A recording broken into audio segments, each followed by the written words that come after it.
Labor needs your best thinking on communications.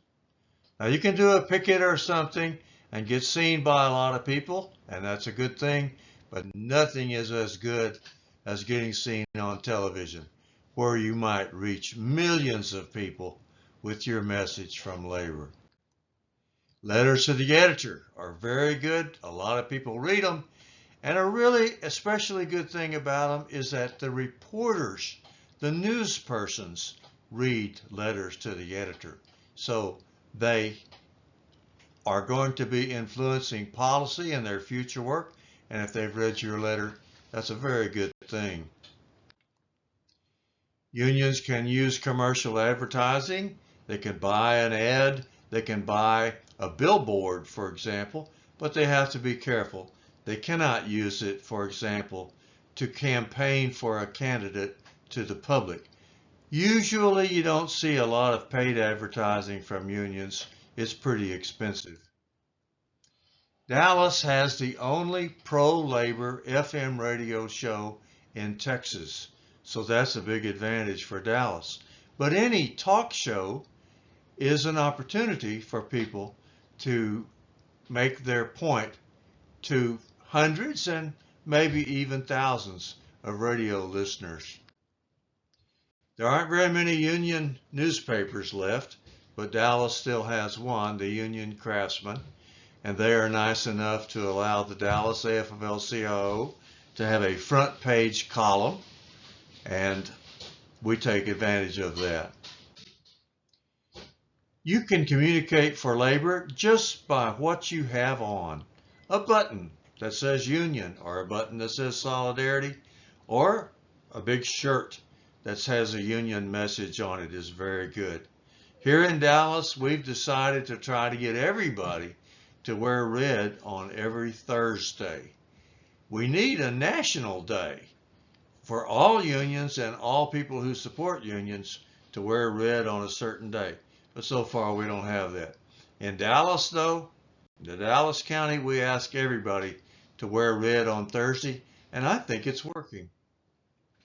Websites, getting around to the kinds of communications that we do online. Websites are pretty much the first thing you want to set up. Our website for the Dallas AFL-CIO has educational material. It has election work on it. It has some labor history and quite a bit of information. Websites are pretty flexible. You can use them for education, even pretty elaborate plans for education.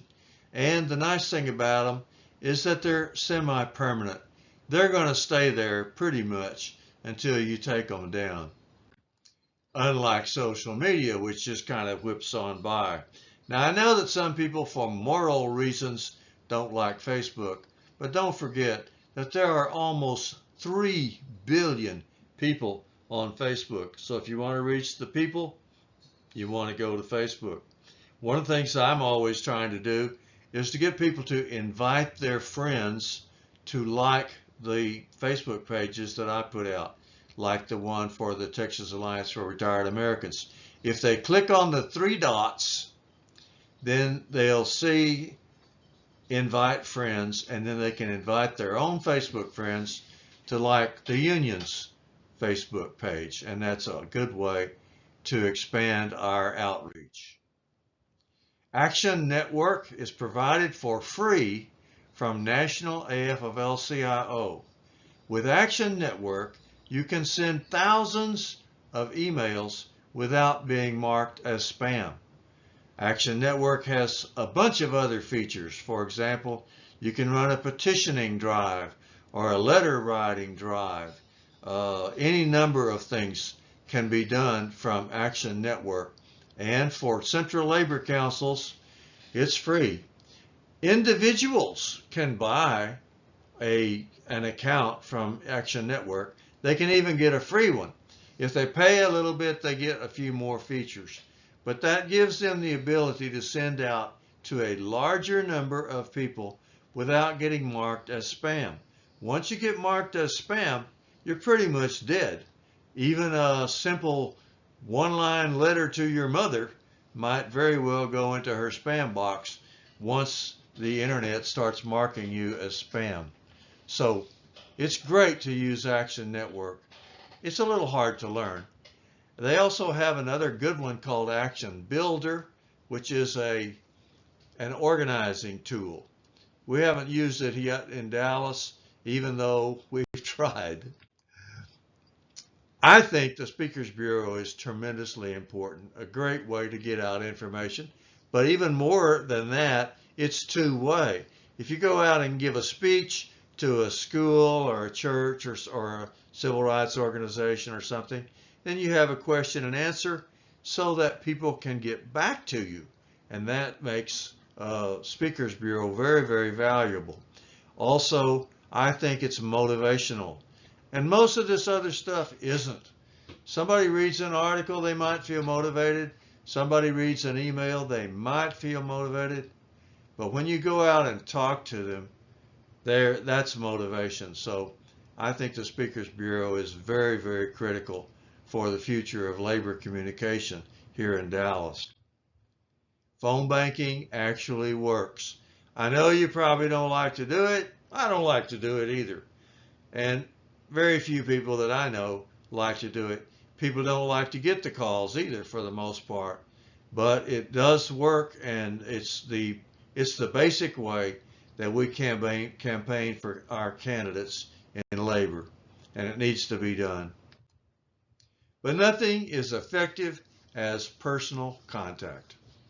Talking to somebody at their door after you've knocked on their door, or talking to somebody in the workplace, that's how you really get the communications done. That's some of the things that we're doing presently in Dallas to communicate labor's message, not only to our own members to build more solidarity, but also to the public to try to find more and more people who will help us when we really need their help. That's what we're doing. I'm not so sure it's what we ought to be doing, because the future belongs to the youth and their cell phones. Already people are using some channels of cell phones to plan actions and other channels to carry them out. That's what we need, and that's what I'm asking you how to do. So stick with your union and do as much as you can for labor communications.